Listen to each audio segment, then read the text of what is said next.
পৃথিবীতে যে কাজই করবেন আল্লাহর সন্তুষ্টির জন্য করবেন। আত্মীয়তার সম্পর্ক বজায় রাখবেন আল্লাহর সন্তুষ্টির জন্য, তাদের কাছে কিছু পাওয়ার আশায় না। যখনই আপনি কারো কাছে কিছু পাওয়ার আশা করবেন আপনি কষ্ট পাবেন। যখনই কারো কাছে কিছু পাওয়ার আশা করবেন আপনি কষ্ট পাবেন। কারো কাছে এত বেশি পাওয়ার আশা করবেন না। কার কাছে পাওয়ার আশা করবেন? আল্লাহর কাছে, যে আমি এই কাজটা করছি, আল্লাহ আমাকে পুরস্কার দিবে ইনশাআল্লাহ। আমি আত্মীয়তার সম্পর্ক বজায় রাখছি কেন? আল্লাহর কাছে রিজিকে বরকতের আশায়, আল্লাহর সন্তুষ্টির জন্য। মনে রাখবেন প্রিয় ভাইয়েরা, আমল কবুল হওয়ার শর্ত মোটামুটি তিনটা। কয়টা?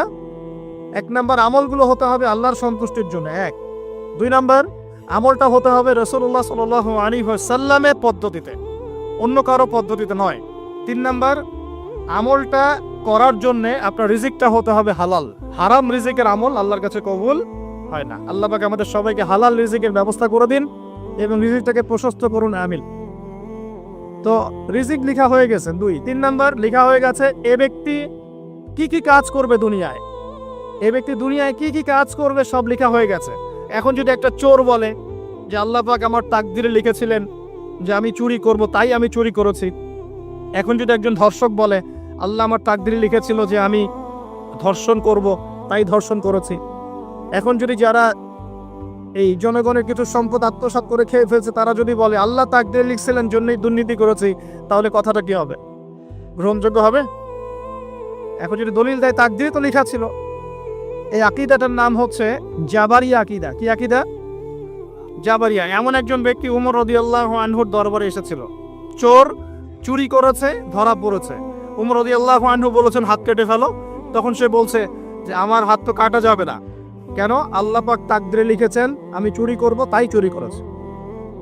উমর রাদিয়াল্লাহু আনহুর সামনে এই কথাটা বলেছে। আর উমর রাদিয়াল্লাহু আনহু কি বিচক্ষণ মানুষ ছিলেন না বোকাশোকা ছিলেন? বলেন, তার মতো শাসক পাওয়া যাবে? তার মতো আরো একজন শাসক আসবে ইনশাআল্লাহ পৃথিবীতে। তার নাম কি? নবী ঈসা আলাইহিস সালাম, ইনশাআল্লাহ তাআলা।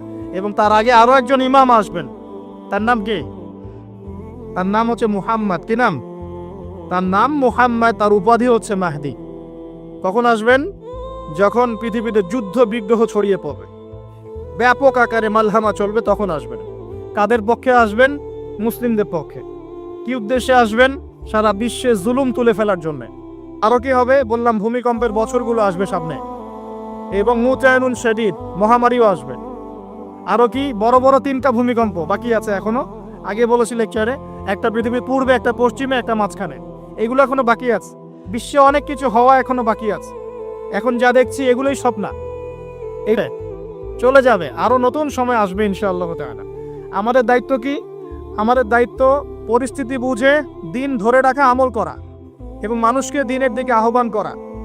আমরা যদি দায়িত্ব পালন না করি তাহলে কি হবে? আল্লাহ পাক আমাদেরকে সরিয়ে দিয়ে নতুন কওম নিয়ে আসবেন। আল্লাহ পাক সূরা মুহাম্মদ